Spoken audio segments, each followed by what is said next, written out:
Hai guys, jumpa kembali dengan saya Nur Fitriadin di akun Noer Blessed.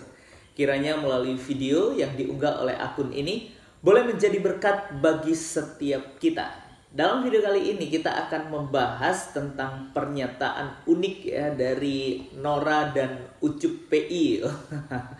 Ini menarik menjadi perhatian kita karena menurut beliau orang Kristen, perempuan Kristen maupun laki-laki Kristen itu harus melacur supaya mendapatkan sorga yang dijanjikan oleh Tuhan Yesus. Wah, ini menarik ya menjadi pembahasan kita, dan saya rasa ini termasuk dalam satu penistaan ya guys. Ya memanglah nggak tahu apa yang dipikirkan oleh pikiran-pikiran kotor mereka ini ya, dan sehingga dapat menyimpulkan bahwa Yesus menjanjikan sorga bagi mereka yang melacur. Ya, ini menarik menjadi pembahasan kita, dan juga ada dalil yang ditunjukkan oleh Nora dan Ucup PI ini ya di dalam Alkitab kekristenan. Sebelum kita jauh membahas bagian ini, saya mengajak kita untuk simak video berikut ini. Saya dulu kan Kristen nih, ya kan? Saya dulu Kristen, jadi karena saya baca Yesus menjanjikan perempuan lonte masuk dalam kerajaan Allah duluan, memang dulu jujur saya melonte dulu. Melonte sama siapa? Mau tahu kalian? Mau tahu? Mau tahu nggak? Saya lonte sama siapa? Ayo, mau tahu nggak? Sakit hati kalian nanti. Mau tahu nggak saya melonte sama siapa? Loh, karena apa? Makanya saya bilang, saya menyesal sekali. Kenapa dari awal tidak saya baca itu? Kalau tidak lebih enak saya melacur. Iya kan? Kan Yesus mengatakan, pemungut bea cukai dan wanita pelacur akan mendahului kamu masuk ke dalam kerajaan Allah. Saya kalau tahu kayak begitu, saya bilang sama mak saya dengan adik-adik saya dan kakak saya, weh, ayo melacur kita. Yesus menjanjikan duluan, gak ada gunanya kita berbuat baik, ayo melacur kita. Terus nanti kalau laki-laki datanglah bapakku, kalian melacur terus saya ngapain? Pak, boleh bapak kau ini pelacur. Jadi begini, Kristen ini, ya Kristen ini yang perempuan pelacur, ya kan? Yang laki-lakinya suka melacur. Kan betul. Betul itu kan?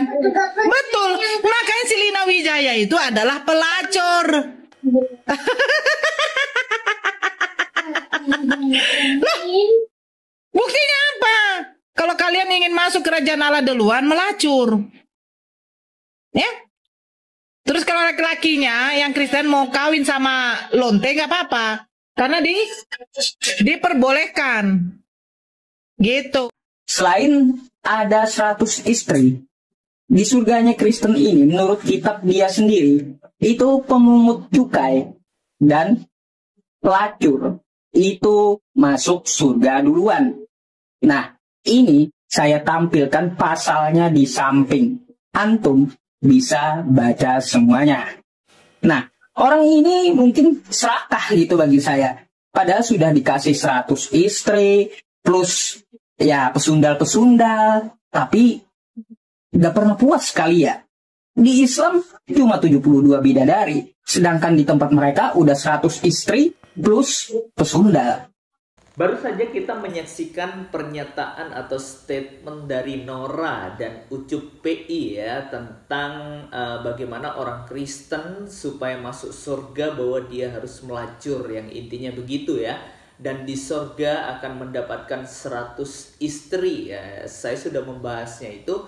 Dan hari ini kita fokus apa yang dikatakan oleh Nora dan Ucup PI ini ya, yang berkata bahwa untuk masuk ke dalam kerajaan surga, orang-orang Kristen harus melacur karena itulah yang pertama untuk masuk ke dalam surga. Ya sebenarnya beliau ini sedang mengutip dari kitab Matius 21 ayatnya yang ke-31 ya, di mana Alkitab mencatat, siapakah di antara kedua orang itu yang melakukan kehendak ayahnya? Jawab mereka, yang terakhir ya. Namun kalimat ini dihilangkan oleh mereka berdua ini. Dan yang hanya dikatakan bahwa kata Yesus kepada mereka, aku berkata kepadamu, sesungguhnya pemungut-pemungut cukai dan perempuan-perempuan sundal akan mendahului kamu masuk ke dalam kerajaan Allah. Jadi ayat ini disimpulkan bahwa orang-orang sundal atau pelacur, pemungut cukai, merekalah yang utama masuk mendahului kamu ke dalam kerajaan Allah. Jadi kesimpulan dari Nora ini sama Ucup P ini berarti harus melacur dulu supaya masuk surga.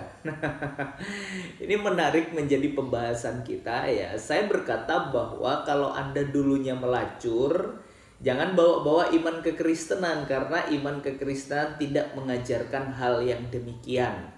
Ya, dan juga jangan samakan apa yang ada di dalam ajaran Anda tentang kehidupan Anda dan Anda samakan dengan Alkitab, dengan iman kekristenan, karena itu adalah suatu hal yang sangat berbeda. Saya sering kali mengatakan hal ini karena pikiran kotor Anda itu tidak sama dengan apa yang Alkitab katakan, yang Alkitab ajarkan.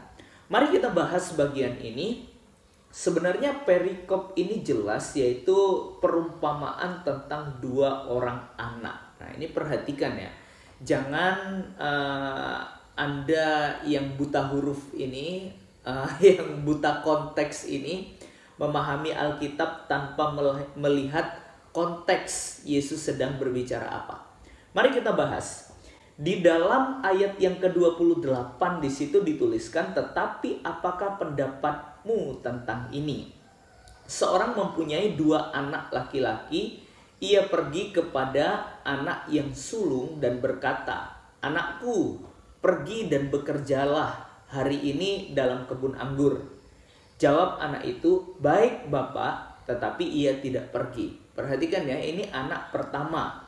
Lalu yang kedua, lalu orang itu pergi kepada anak yang kedua dan berkata demikian juga. Dan anak itu menjawab, aku tidak mau. Tetapi kemudian ia menyesal lalu pergi juga. Ayat 31, siapakah di antara kedua orang itu yang melakukan kehendak ayahnya? Jawab mereka, yang terakhir. Kata Yesus kepada mereka, aku berkata kepadamu, sesungguhnya pemungut-pemungut cukai dan perempuan-perempuan sundal akan mendahului kamu masuk ke dalam kerajaan Allah. Nah, ayat ini berdiri, yaitu pasti ada ayat sebelumnya. Perkataan yang dikatakan Yesus itu ada ayat-ayat sebelumnya yang mengacu kepada jawaban ini. Yaitu ada dua orang di sini. Yang pertama, kita tahu bahwa orang pertama ini adalah orang-orang yang tidak mau mendengar apa yang dikatakan oleh bapaknya. Dan dia tidak pergi ketika diperintahkan. Tetapi orang yang kedua ini menunjukkan kepada orang sundal, orang pemungut cukai, orang-orang berdosa. Di situ dikatakan bahwa ketika dia diperintahkan untuk pergi, awalnya dia tidak mau pergi. Tetapi kemudian ia menyesal lalu pergi juga. Artinya apa? Ketika orang-orang sundal, ketika orang-orang pemungut cukai ini mendengar dan diperintahkan untuk pergi oleh bapaknya, dia awalnya menolak, tetapi pada akhirnya ia menyesal atau ada pertobatan di dalam dirinya, kemudian dia pergi ke sana. Maka dari itu Yesus berkata bahwa siapa di antara mereka yang melakukan kehendak ayahnya? Makanya jawabnya yang terakhir. Kata Yesus kepada mereka, baru ada jawaban Yesus ini. Aku berkata kepadamu, sesungguhnya pemungut-pemungut cukai dan perempuan-perempuan sundal itu akan mendahului kamu ke dalam kerajaan Allah. Nah, di dalam ayat 32 ini sebenarnya menjadi titik kesimpulan ya dari perumpamaan ini. Di dalam Alkitab dituliskan, sebab Yohanes datang untuk menunjukkan jalan kebenaran kepadamu dan kamu tidak percaya kepadanya. Tetapi pemungut-pemungut cukai dan perempuan-perempuan sundal percaya kepadanya. Dan meskipun kamu melihatnya, tetapi kemudian kamu tidak menyesal dan kamu tidak juga percaya kepadanya. Jadi jelas ya, Bagian ini menunjukkan bahwa orang pemungut cukai, perempuan-perempuan sundal, ketika mendengar dan ketika diperintahkan untuk pergi ke sana tentang pertobatan, mereka awalnya tidak terima dan kemudian mereka berpikir lalu mereka bertobat. Mereka menyesal, baru mereka datang kepada Yesus Kristus. Kita tahu bahwa barang siapa mengaku dosa di hadapan Tuhan bahwa ia adalah Allah yang setia dan adil.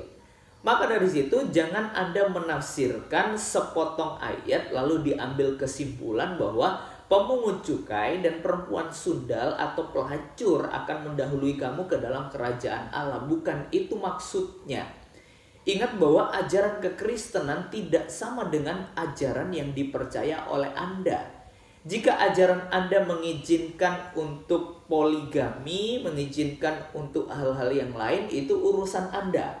Jangan samakan persepsi atau cara pandang yang ada di dalam kepercayaan Anda, ajaran Anda samakan dengan Alkitab. Apalagi Anda menuduh Alkitab dengan fakta yang tidak sesuai dengan realita. Nah, ini menarik ya menjadi pembahasan kita. Maka dari itu, jangan pernah Anda membahas apa yang tidak Anda imani, apa yang tidak Anda yakini, karena pastilah itu akan membawa kepada kesesatan dan yang ada hanyalah ujaran kebencian dan tuduhan-tuduhan palsu dari Anda. Kiranya video ini boleh menjadi berkat bagi setiap kita dan membukakan wawasan kita supaya kita berpikir waras serta hidup di dalam kewarasan. Tuhan Yesus memberkati.